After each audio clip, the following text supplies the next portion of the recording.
बाबा से मिलने के बाद तुरंत भगवान अपने माता पिता देवकी वसुदेव के सम्मुख आए। भगवान ने अपने माता पिता को बंधन से मुक्त कराया और उनकी वंदना की। देवकी वसुदेव के मन में बार बार आता कि ये तो साक्षात नारायण है, हम जिसे इतना सा छोड़कर आए इसका चतुर्भुज रूप भी हमने देखा और अभी अभी इतना बड़ा चमत्कार भी मैंने देखा, ये साक्षात जगदीश्वर है। जगदीश्वर जानकर देवकी वसुदेव हाथ जोड़कर खड़े हो गए। भगवान को लगा कि ये तो सब गड़बड़ हो रहा है, ये तो सारा रसभंग हो जाएगा। भगवान ने तुरंत अपनी माया फैलाई और मधुर मधुर वाणी से माता पिता की इतनी महिमा गाई कि दोनों दंपत्ति का वात्सल्य उमड़ पड़ा। भगवान कहते माँ के जो बालक सामर्थ्यवान होकर भी अपने माता पिता की सेवा नहीं कर सके वह श्वास लेते हुए मुर्दे के समान है। ध्यान से सुनना महाराज, जो बालक सामर्थ्यवान होकर भी अपने माता पिता की सेवा नहीं कर सके वह श्वास लेते हुए मुर्दे के समान है। मैं इतने वर्षों तक आपसे दूर रहा, अब मुझे आप अपने सेवा का अवसर दीजिए। नंद बाबा को भली भांति समझाया, सभी ग्वाल वालों को समझाया कि मैं इतने दिनों अपने माता पिता से दूर रहा, कुछ दिन में माता पिता की सेवा करूंगा, उसके बाद पुनः वृंदावन आऊंगा। समझा बुझाकर नंद बाबा ब्रजवासी वहां से विदा लिए। देवकी वसुदेव का वात्सल्य अपने बालक पर उमड़ पड़ा। सबसे पहले तो उनका यज्ञोपवीत संस्कार करवाया गया और उनको पढ़ने के लिए सांदीपनी आश्रम में भेजा गया, जहां उनकी मित्रता जो है सुदामा जी के साथ हुई। पढ़ लिखकर वापस भगवान मथुरा आए और मथुरा में बार बार उन्हीं गोपियों का चिंतन करते, ब्रजवासियों का चिंतन करते रहते।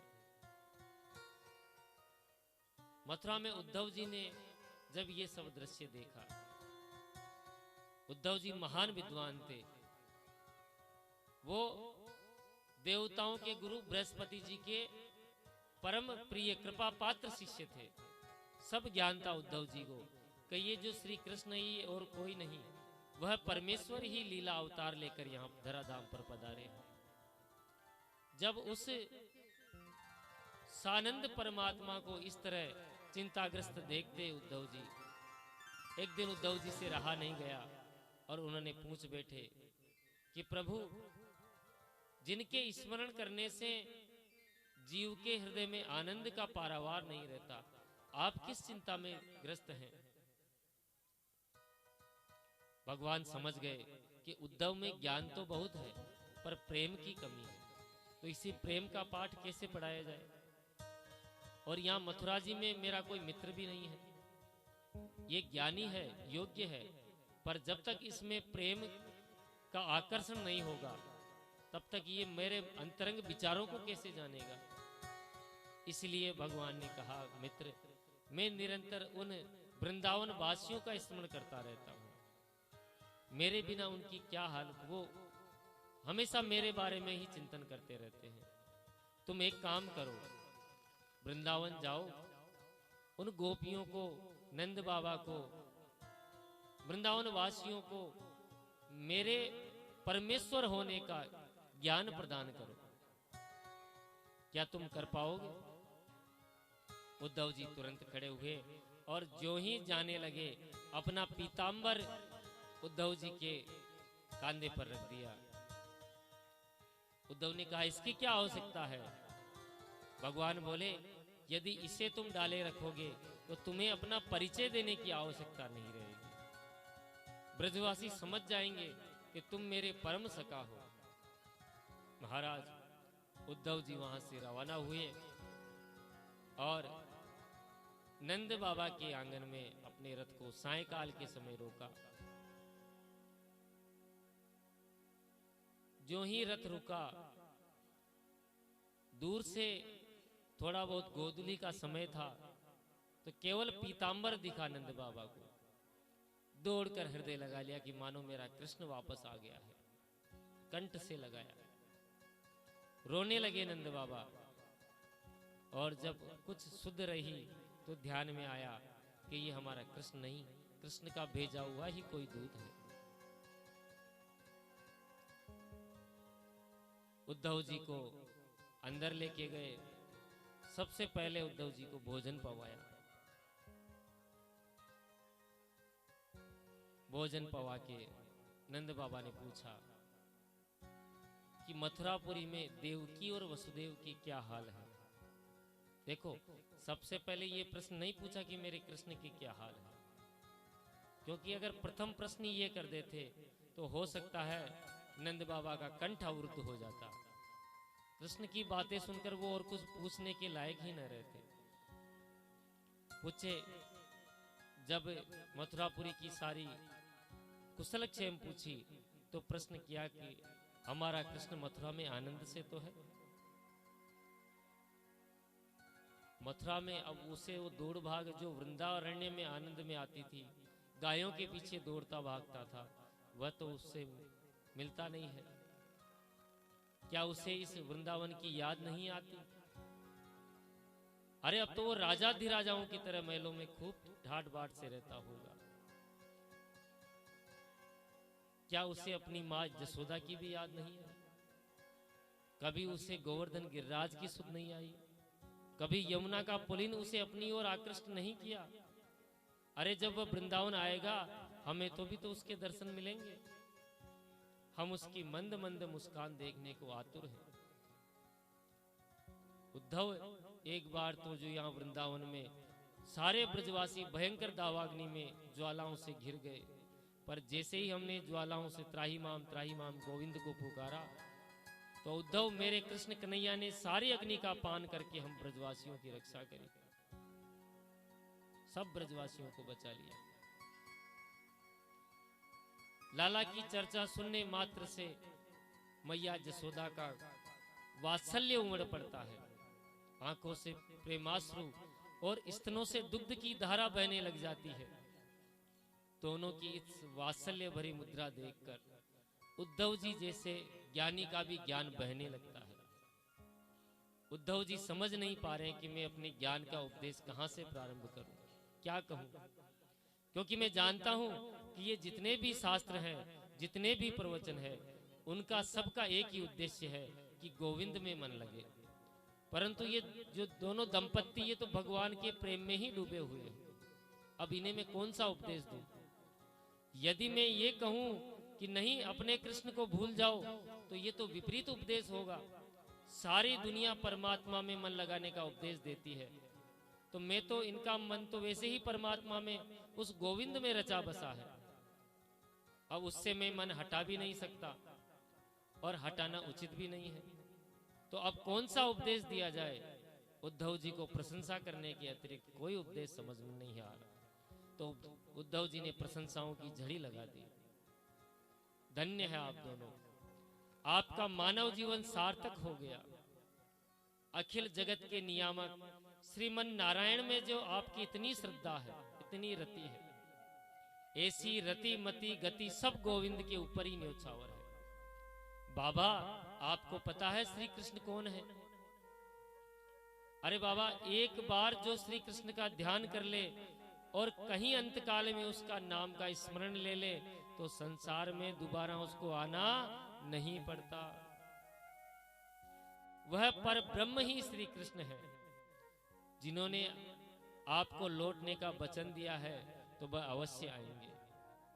पर एक निवेदन अवश्य करूंगा महाराज, बाबा बुरा मत मानना, जिस कृष्ण को तुम केवल अपना बेटा समझ रहे हो वो कृष्ण केवल तुम्हारा बेटा नहीं है, वह घट घट वासी है।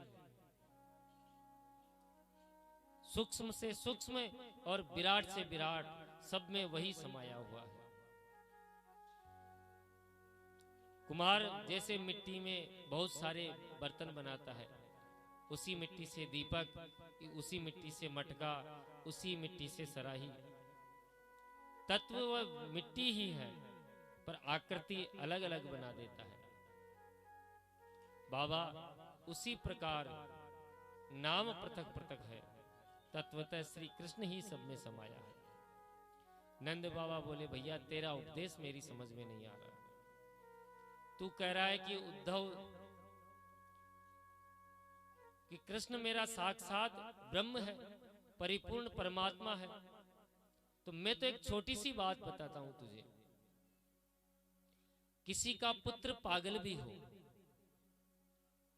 और वह घर छोड़कर चला जाए, एकदम निकम्मा हो, चाहे उससे वो घर के लिए भार भी हो, वो कैसा भी बुरा हो, पर वो माता पिता का लाडला होता है। पर जब हमारा कृष्ण जैसा पुत्र, जिसे तू भगवान कह रहा है, यदि वह हमसे दूर चला गया तो हम क्या उसे विस्मरण कर देना चाहिए? क्या हम उसे याद नहीं कर सकते? तू कैसे बोल रहा है कि उस कृष्ण जैसे पुत्र को हम भूल जाएं? तू कहता है वह भगवान है। अरे भगवान जैसा पुत्र किसी का हो तो क्या हमें उसे भूल जाना चाहिए? भगवान तो जन्म मरण से छुड़ाने वाला होता है। अरे देख, इस यशोदा मैया ने तो उसे ओखल से बांध दिया था। मैंने स्वयं अपने हाथों से ओखल में बंधे हुए उस तेरे कहे हुए पर ब्रह्म को मुक्त किया है। हमारी आंखों में तो उसकी भगवत्ता कहीं नजर नहीं आती। यदि वह भगवान भी है तो हम कैसे उसे भूल सकते हैं? इन नेत्रों ने उसकी रूप सुधा का पान किया है। ये नेत्र कैसे माने कि वह भगवान है? जिन हाथों ने उनकी उंगली पकड़कर चलना सिखाया है, गोदी में उठाकर खाना खिलाया है, मेरे ये हाथ ये अंग कैसे मान ले कि उसका कोई आकार नहीं है, वह निर्गुण निराकार है? स्थिति बिल्कुल ऐसी है जैसे कोई प्यासा है, उसको भयंकर प्यास लगी और आप उसे ज्ञान का उपदेश दे रहे हैं। अरे पानी कहाँ नहीं है, इस पृथ्वी में खोदो पानी है, ऊपर मेघ मंडलों में पानी है, इस शरीर में पानी है। तो क्या उस पानी के ज्ञान देने से सामने वाले की प्यास बुझ जाएगी? बताइए, नहीं बुझेगी। पानी की प्यास तो केवल पानी पीने से ही बुझेगी, पानी के ज्ञान से प्यास नहीं बुझने वाली। सारी रात उद्धव जी और नंद बाबा की चर्चा चलती रही, किसी को नींद नहीं आई। प्रातःकाल हुआ, स्नान किया। उद्धव जी स्नान के लिए यमुना जी गए और प्रातःकाल जो ही यमुना किनारे स्नान किया, उद्धव जी के गले में जो पीतांबर देखा, गोपियों ने समझा कि हमारे श्री कृष्ण आ गए। पर जो ही नजदीक आई गोपियां और देखा कि ये हमारे श्री कृष्ण का भेजा हुआ कोई दूत है। अब बड़ी सुंदर ज्ञान चर्चा गोपियां और उद्धव जी में हुई। हम भजन के माध्यम से ये सब चर्चा सुनेंगे।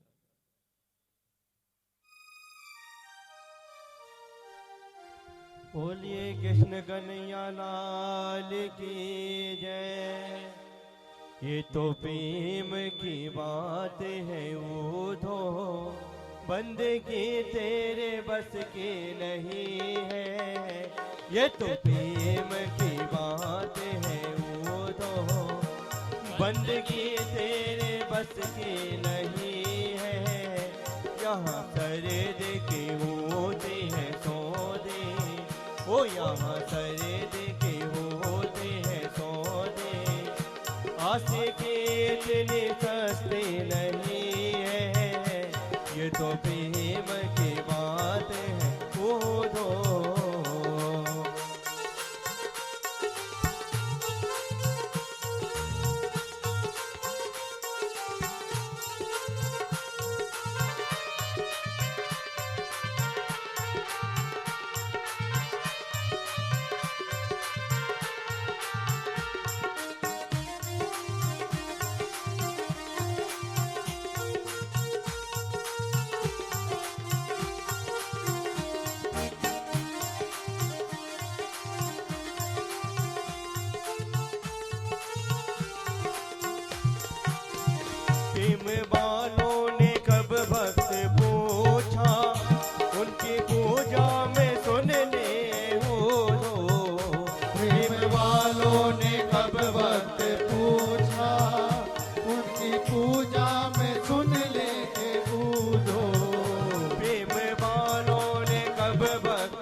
जो असल में है मस्ती में डूबे, उन्हें क्या परवाह जिंदगी की।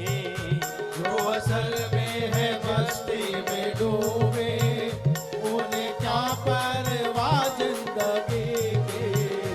जो असल में है मस्ती में डूबे, उन्हें क्या परवाह जिंदगी की। जो असल में है मस्ती में डूबे, उन्हें क्या परवाह जिंदगी की।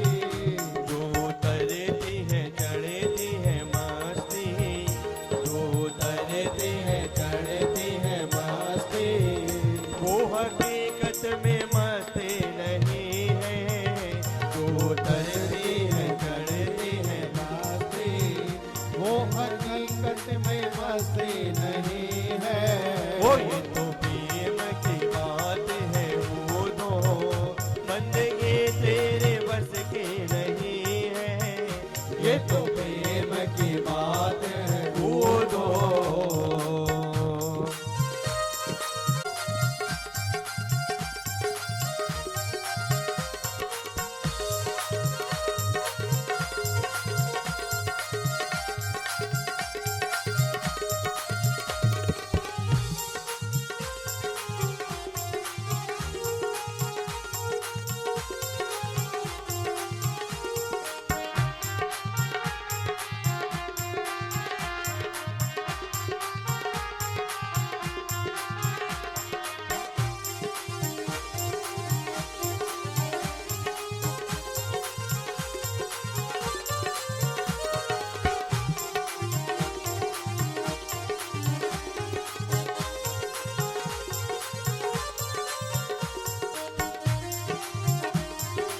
जय हो।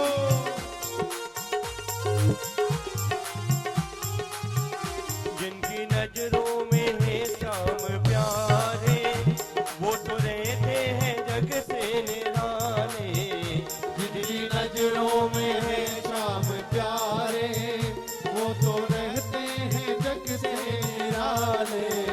जिनकी नजरों में है श्याम प्यारे, वो तो रहते हैं जग से निराले। जिनकी नजरों में है शाम प्यारे, वो तो रहते हैं जग से निराले। जिनकी नजरों में मोहन समाए, ओ जिनकी नजरों में मोहन समाए, वो नजर फिर तरसते नहीं है। ओ जिनकी नजरों में मोहन समाए, वो नजर फिर तरसते नहीं है। ओ ये तो प्रेम की बात है, वो दो बंदगी तेरे बस की नहीं है।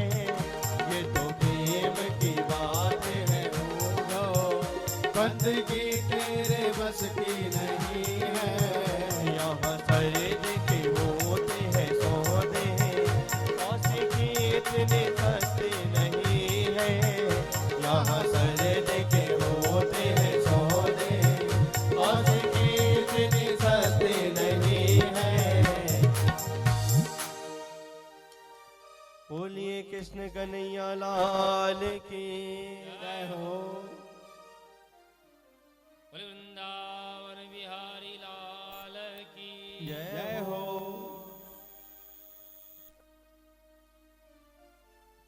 उद्धव जी को देखकर सारी गोपियां आपस में चर्चा कर रही हैं कि हम जान गए कि ये उसका भेजा हुआ ही कोई दूत है। उस पीतांबर को देखते ही सब गोपियां जान गई। यदुपति के भेजे हुए तुम कोई पार्षद हो। इतने में ही एक भंवरा गुनगुनाता हुआ आया और किशोरी जी के चरण कमलों की तरफ बढ़ा। किशोरी जी के लाल पीले लाल लाल जो पद तल थे, जो कमल के समान चमक रहे थे। भंवरे को लगा कि ये भी कोई कमल ही है, पुष्प का पराग ले लूं। तो कमल दल की भांति में किशोरी जी के चरणों पर जाकर बैठ गया।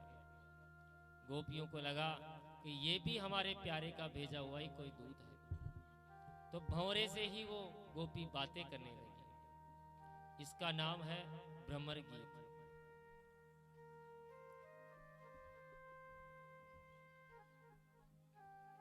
ए भंवरे, तू भी उस कपटी का ही मित्र है, उसी का साथी है।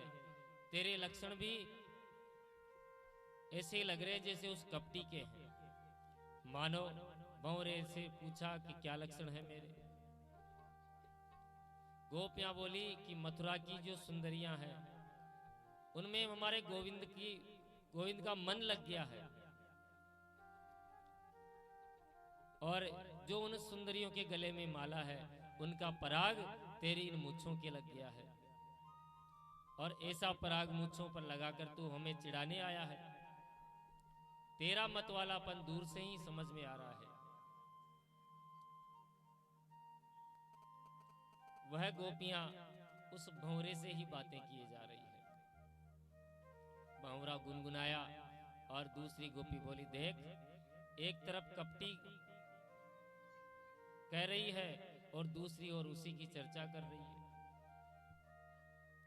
उसकी चर्चा बिना करें गोपी रह नहीं पाती। क्यों करती है उसकी चर्चा? तो एक गोपी बोली, बस यही कमी है। हम जानती हैं कि उसकी चर्चा हमें नहीं करनी चाहिए, क्योंकि जो करेगा वह बर्बाद हो जाएगा। ये जितने भी भिक्षुक हैं ये सब कृष्ण कथा सुनकर ही बर्बाद हुए, क्योंकि एक बार जो सुन ले फिर दुनिया में उसका मन कहीं टिकता नहीं। सारे द्वंद धर्म सब छूट जाते हैं और अंत में दो दो रोटी मांगता रहता है, घर घर के टुकड़े खाता रहता है, बेचारा पक्षियों की तरह विचरण कर रहा है। भंवरा उड़ गया। दूसरी गोपी आई, वह जैसे आया तो उन्हें उल्टा सीधा सुनाना प्रारंभ कर दिया और नाराज होकर चला गया।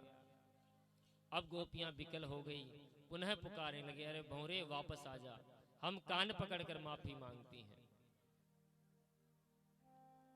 उद्धव जी ये चर्चा पास खड़े खड़े देख रहे हैं। धन्य हो देवियों, जो तुम्हारा चित्त भगवान में इतना समर्पित है। आज मुझे लगा कि कृष्ण भक्ति के बिना जीवन कितना अधूरा है। दान, तप, होम, जप, स्वाध्याय, संयम, जितने भी साधन हैं उन सब का एक ही फल होता है, कृष्णेर भक्ति ही साध्यते। कृष्ण की भक्ति ही परम प्राप्ति है। संत वैष्णव लोग जब भोजन करते हैं ना तो नमक को रामरस कहते हैं। भोजन बहुत सुंदर है, पर यदि उसमें रामरस नहीं डाला तो सब बेकार हो जाता है स्वाद उसका। इसीलिए जीवन में सब कुछ पा लिया, पर यदि रामरस नहीं पाया तो जीवन बेकार है। गोस्वामी श्री तुलसीदास जी कहते हैं, बुद्धि बड़ी, चतुराई बड़ी और सुंदरता तन में प्रगटी है। मान बड़ो, धन धाम बड़ो, यश कीर्ति हूँ जग में प्रगटी है। झूमत द्वार गजेंद्र हजार सो, इंद्रहु से कछु नाही घटी है। तुलसी जगदीश की भक्ति बिना जैसे सुंदर नारी की नाक कटी है। नारी कितनी ही सुंदर हो, कितने ही आभूषण पहन ले, पर यदि उसकी नाक कट रही है तो उसकी सुंदरता सब व्यर्थ है। उसी प्रकार जीवन में सब कुछ पा लिया, पर गोविंद की भक्ति प्रीति प्राप्त नहीं की तो सब बेकार है। सब कुछ पाना आपका व्यर्थ हो गया। उद्धव जैसे ज्ञानी को 6 महीने लग गए महाराज। उवास कति चिन्मया मास है, 6 महीने तक उद्धव को होश ही नहीं रहा कि मुझे वापस भी जाना है। घंटे भर का उपदेश देने आए उद्धव जी, 6 महीने लगा दिए वहीं पे। 6 महीने बाद उद्धव जी जब मथुरा पधारे, भगवान बोले, आओ आओ ज्ञानी जी महाराज, आपने ऐसा कौन सा ज्ञान तत्व दे दिया जो 6 महीने लगा दिए। उद्धव जी बोले, भाई बात मत करो हमसे, कितने निष्ठुर हो तुम, ये आज पता लग गया। भगवान बोले, उद्धव तुम्हारी तो परिभाषा बदल गई, इतने दिनों में तुम्हारा व्यवहार बदल गया, ये तुम्हें क्या हो गया।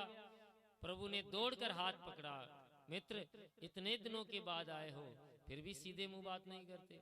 अरे जल्दी जल्दी बताओ किस किस से बातें हुई, कौन कौन मिले, मैया ने क्या कहा, बाबा ने क्या कहा, गोपी ग्वालों ने मेरे प्रति क्या संदेश दिया।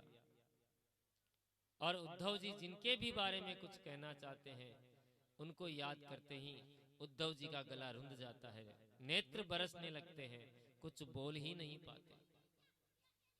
भगवान ने अपने प्रिय सखा को हृदय से लगाया, बोला मित्र बस यही प्रेम तुम्हारे जीवन में देखना चाहता था।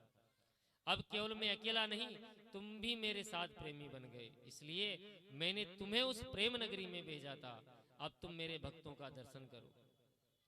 नेत्र बंद कराए तो नेत्र बंद करते ही उद्धव जी ने क्या देखा कि प्रिया प्रीतम एक साथ झूले पर हिंडोला खा रहे हैं। अनेक सखियां मिलकर चारों तरफ से छत्र चंवर डुलाए जा रही है। महाराज इन प्राकृत नेत्रों से ही प्राकृत वस्तु देखी जाती है।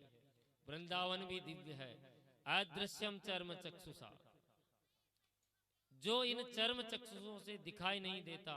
भगवान जब अनुग्रह करते हैं तो अर्जुन को जैसे दिव्य दृष्टि प्रदान करके विराट स्वरूप दिखाया, ऐसे ही उद्धव जी को दिव्य दृष्टि देकर अपना दिव्य ब्रजधाम और ब्रजवासियों को दिखा दिया। बोलिए भक्त वत्सल भगवान की जय हो। इसी प्रकार प्रभु जी ने उद्धव जी के साथ ब्रज गोपियों को दर्शन कराकर वृंदावन भेजकर अपने ज्ञान में प्रेम का पुट लगवा दिया। ऐसे ही एक बार प्रभु कुब्जा के घर पधारे और उसका मनोरथ पूर्ण किया और अक्रूर जी के घर पधार कर भी उनके घर को पावन किया। उधर कंस के उद्धार के पश्चात कंस की पत्नियां अस्थि और प्राप्ति अपने पिता जरासंध के पास गई। अपने बेधव्य का कारण श्री कृष्ण को बताया। जरासंध ने कुपित होकर 23 अक्षौहिणी सेना के साथ मथुरा पर आक्रमण बोल दिया। अपार सेना के साथ जब जरासंध ने आक्रमण किया तो महाराज भगवान श्री कृष्ण ने 17 बार उसकी सेनाओं को परास्त किया। इधर नारद जी ने योजना बनाई और जरासंध के साथ काल यवन म्लेच्छों के राजा को भगवान से युद्ध करने भेजा। पूरी मथुरापुरी को भगवान सहित घेर लिया। भगवान बिना कोई आयुध लिए मथुरा से गमन कर गए। कोई आयुध हाथ में नहीं लिया, कोई अस्त्र हाथ में नहीं लिया। काल यवन श्री कृष्ण को पहचान कर पकड़ने के लिए दौड़ा तो भगवान ने दौड़ लगाई। दौड़ते दौड़ते एक गुफा में घुस गए। उस गुफा में महाराज मुचुकुंद विश्राम कर रहे थे। महाराज मुचुकुंद वही थे जो देवासुर संग्राम के समय देवताओं का साथ दिया। देवताओं ने वरदान मांगने को कहा तो मुचुकुंद जी ने विश्राम के लिए कहा। देवताओं ने आशीर्वाद दिया कि इस गुफा में आप विश्राम करो, जो आपको जगाएगा वह भस्म हो जाएगा। भगवान ने मुचुकुंद की गुफा में प्रवेश किया, अपना पीतांबर मुचुकुंद जी को ओढ़ा दिया और स्वयं जाके कहीं छिप गए। काल यवन पीछा करता करता अंदर घुसा और पीतांबर ओढ़े हुए मुचुकुंद जी को ही श्री कृष्ण समझकर उन पर एक गदा का जोरदार प्रहार किया। मुचुकुंद की निंद्रा त्याग दी। जैसे ही दृष्टि पड़ी मुचुकुंद जी गोविंदाय नमो नमः।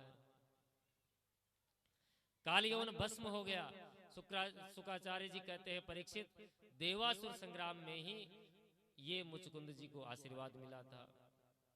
मुचुकुंद ने भगवान की स्तुति की, भक्ति का वरदान मांगा और मुचुकुंद कलिकाल में फिर नरसिंह भगत बनकर प्रकट हुए। महाराज बोले नरसिंह भगत की, जिन्हें भगवान की अविरल भक्ति का वरदान प्राप्त हुआ।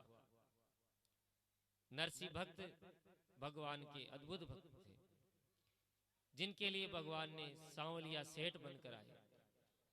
काल यवन का अंत करवाकर प्रभु वापस मथुरा पहुंचे।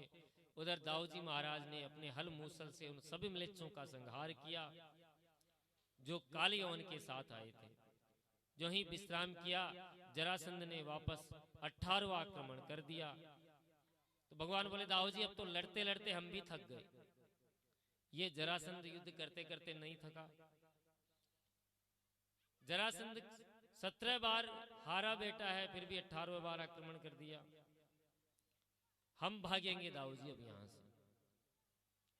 पूरी मथुरापुरी को मिट्टी में ये जरासंध मिला देगा यदि हम यहां से नहीं भागेंगे। दाऊ भैया बोले कि हम भाग जाएंगे तो लोग हमको बगोड़ा कहेंगे। भगवान बोलते हैं दाऊ जी तो इसमें क्या फर्क पड़ता, अपना एक नाम और बढ़ जाएगा। एक नाम जहां लोग माखन चोर कहते हैं, चीर चोर कहते हैं, तो रणछोड़ भी कह लेंगे। दाऊ जी बोले भैया तेरी लीला तू ही जाने। 18वें युद्ध में जरासंध से लड़ते लड़ते प्रभु भाग ही लिए और दाऊ जी भी भाग लिए। बोले रणछोड़ भगवान की। जरासंध आश्चर्यचकित हो गया और प्रवर्षण पर्वत पर प्रभु और दाऊ जी चढ़ गए। जरासंध ने पूरे पहाड़ को घेर कर आग लगवा दी। सारा पहाड़ भस्म हो गया। भगवान उसी पर्वत से गुफा के माध्यम से समुद्र में पहुंचकर सीधी द्वारिकापुरी जो उन्होंने अपने लिए बनाई थी वहां पहुंच गए।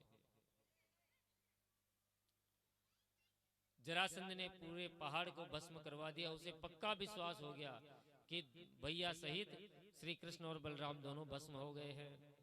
जरासंध ब्राह्मणों को अनुष्ठान पर बैठा कर आया था कि यदि अब की बार मेरी विजय अवश्य होनी चाहिए, यदि नहीं हुई तो सब ब्राह्मणों को मरवा डालूंगा। तो महाराज भगवान ने ब्राह्मणों का महत्व बढ़ा दिया। जरासंध ब्राह्मणों का अद्भुत भक्त बन गया।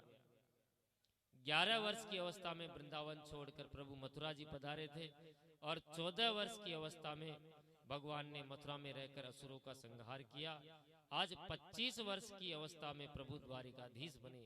बोले द्वारिकाधीश की। दाऊ भैया का विवाह महाराज रेवत जी की पुत्री रेवती के साथ हुआ। इसकी कथा आप पहले सुन चुके हैं। परीक्षित बोले एक क्षण महाराज, इस विवाह के बारे में मैंने बड़ी विचित्र कथा सुनी है। हमने ऐसा सुना है कि हमारे प्रभु द्वारिकाधीश का विवाह, प्रथम विवाह रुक्मणी जी के साथ राक्षस विधि से संपन्न हुआ। सुखदेव जी मुस्कुराए कि बिल्कुल ठीक सुना परीक्षित, ऐसा ही हुआ था। भगवान ने जो अपना प्रथम विवाह रुक्मणी जी के साथ किया वो राक्षस विधि से किया। परीक्षित ने कहा कि महाराज तो जरा विस्तार से इस कथा को सुनाइए, ये राक्षस विधि ही क्यों अपनाई? तो सुखदेव भगवान बोले कि सुनो राजन, राजा सीद भीष्म को नाम विदर्भाधिपतिर महान तस्य पंचा भवन पुत्र कस्य काच वरानना।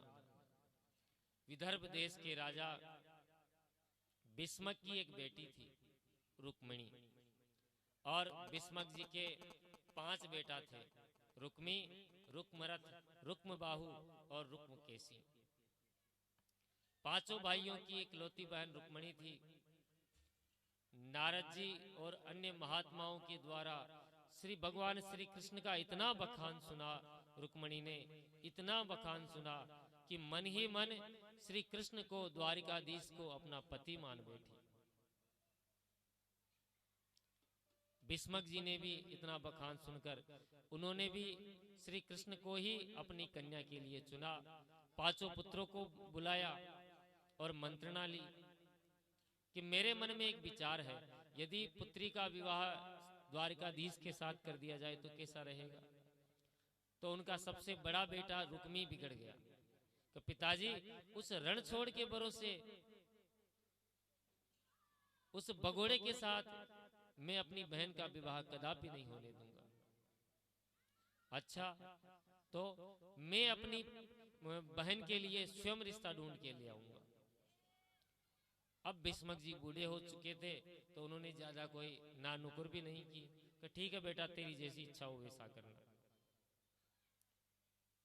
रुक्मी तुरंत दूसरे दिन वापस आया कि पिताजी जल्दी कीजिए, मैंने इसका संबंध पक्का कर दिया। अच्छा, इतनी जल्दी?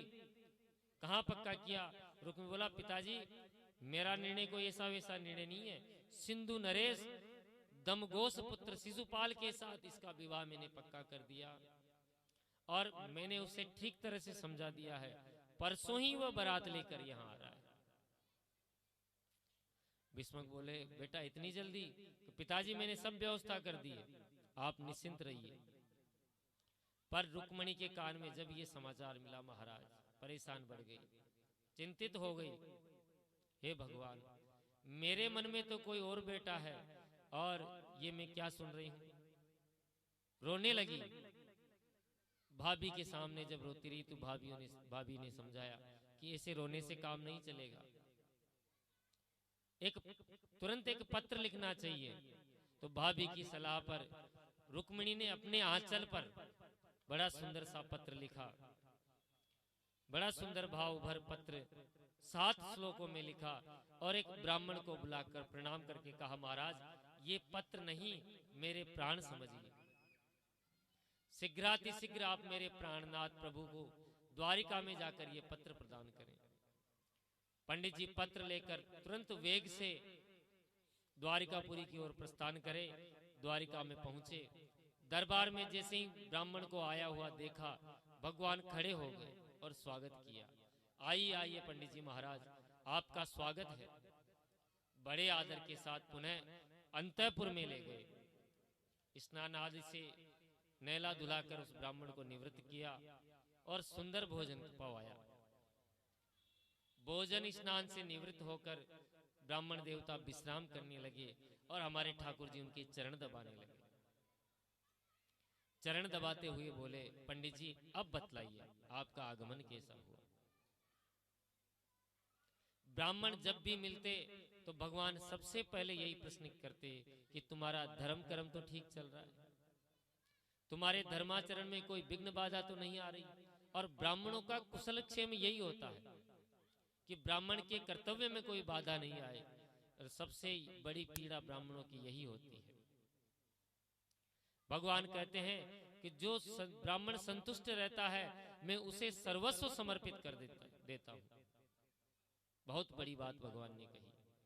असंतुष्टो द्विजा नष्टो, असंतुष्ट ब्राह्मण का पतन हो जाता है महाराज।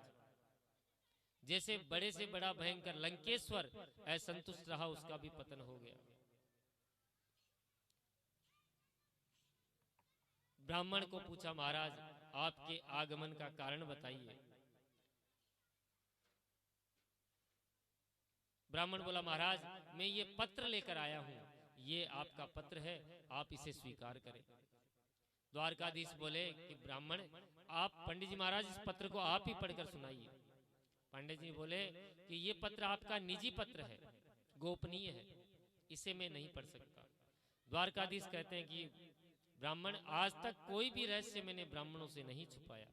इस पत्र में जो भी रहस्य हो आप निसंकोच खोलिए और पढ़कर सुनाइए। पंडित जी ने पत्र पढ़ना प्रारंभ किया। रुक्मिणी जी पत्र में लिख रही है। आहा, रुक्मिणी जी ने दो बहुत सुंदर संबोधन दिए। हे अच्युत, हे भुवन सुंदर, आप त्रिभुवन सुंदर हो। आपकी महिमा मैंने बहुत ज्यादा सुन रखी है महाराज, पर देखा कभी नहीं। पर आपकी प्रशंसा सुनते सुनते मेरे हृदय पटल में आपका एक चित्र सा अंकित हो गया है। मैंने अपने हृदय में एक चित्र बना लिया है। मेरे कान तो आपकी प्रशंसा सुन सुनकर तृप्त हो रहे हैं, पर मेरे नयन अभी तृप्त नहीं हुए, क्योंकि आपसे भेंट नहीं हुई। मैंने अपना जीवन धन आपको मान लिया है, परंतु दुर्भाग्य महाराज परसों ही मेरी बारात आ रही है। ऐसा न हो कि शेर का भाग का कोई गीदड़ उठाकर ले जाए। इसलिए आपको सावधान कर रही हूं कि आइए और अपनी वीरता का शुल्क देकर मुझे यहां से ले जाइए। अब आप कहोगे कि वीरता तो हम दिखाएंगे, पर हरण करने के लिए तुम्हारे भाइयों का भी हाथ उठाना पड़ सकता है, तुम्हें अच्छा नहीं लगेगा। तो रुक्मिणी कहती है, प्रभु ऐसा न करना, मेरे भाइयों का वध मत करना।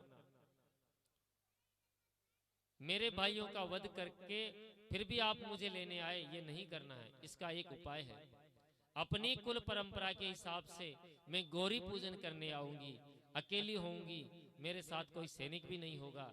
उसी समय आप मेरा हरण करके, कोई झगड़ा भी नहीं होगा। पूरा पत्र महाराज ब्राह्मण ने सुना दिया। पत्र पढ़कर द्वारिकाधीश मुस्कुराए, बोले पंडित जी जो स्थिति रुक्मिणी की है वही स्थिति मेरी भी है। ब्राह्मण चौके, महाराज आपकी क्या स्थिति है वह आप भी सुना दीजिए। भगवान बोले, संत ब्राह्मणों से रुक्मिणी के सौंदर्य की बहुत प्रशंसा मैंने भी सुनी है, उसी के बारे में सोचता रहता हूं। कभी कभी तो रात भर मुझे निंद्रा भी नहीं आती। भगवान तुरंत खड़े हुए और सेव्य सुग्रीव मेघ पुष्प बलाहक, ये जो 4 घोड़े भगवान के पास थे, ये पवन वेग के समान गतिमान थे।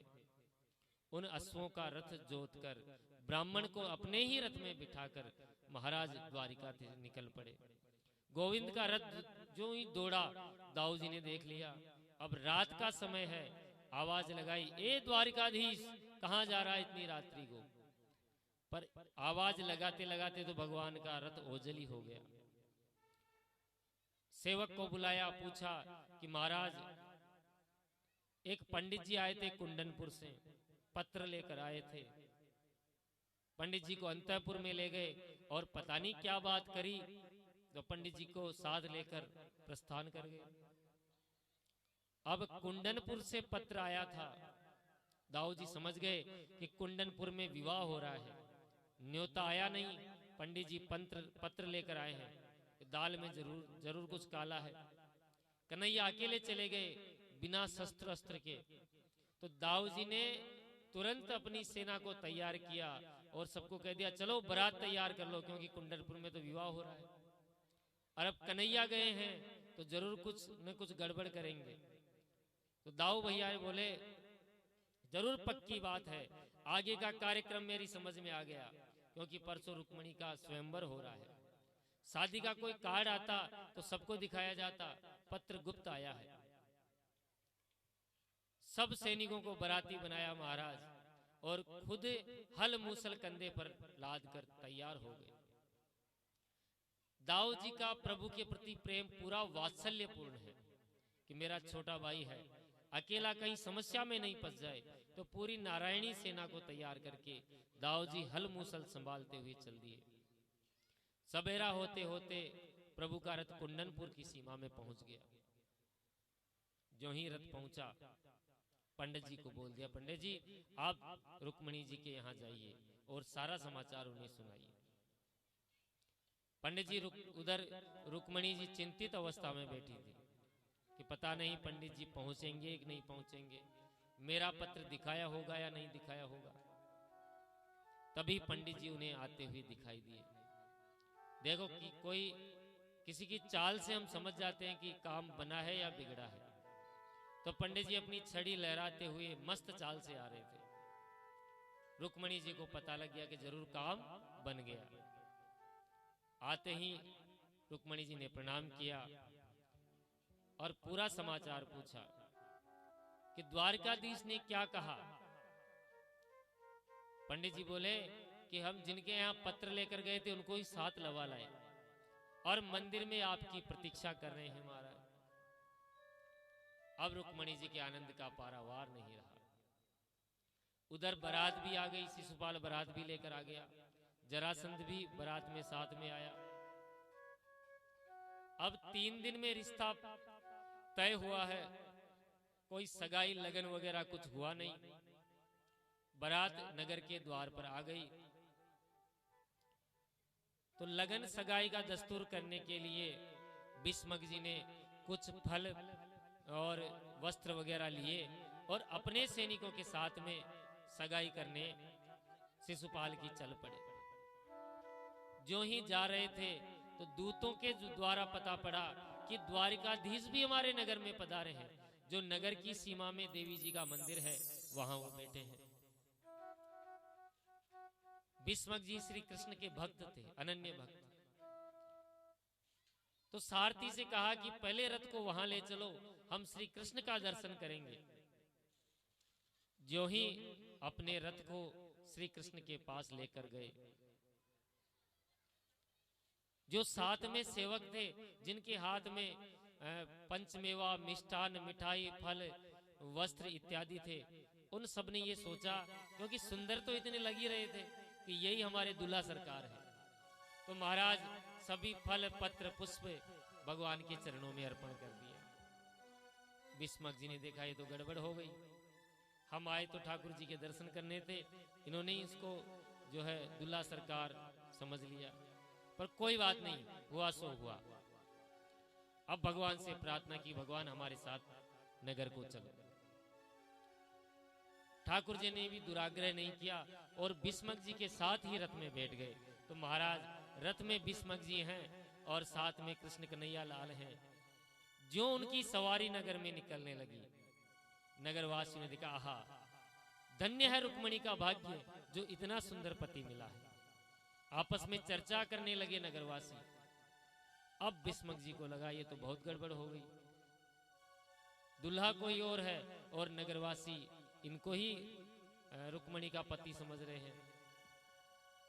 द्वारिकाधीश ने वहीं से विदा ली और वापस अपने स्थान को आ गए और भीष्मक जी वहां से विदा ली। अब महाराज कुछ क्षण पश्चात रुक्मणी ने बहुत अच्छा श्रृंगार किया और गौरी पूजा के हेतु चल पड़ी। गौरी पूजा रुक्मणी मैया ने करी, लेकिन गौरी पूजा के लिए जो ही जाने लगी रुक्मणी मैया, त्यों ही अनेकों दूत, अनेकों सेवक, अनेकों रक्षक रुक्मणी जी के साथ, रुक्मी ने उसके साथ सेवक लगा दिए, रक्षक लगा दिए। रक्षक रुक्मी जी ने लगा दिया रुक्मणी के साथ।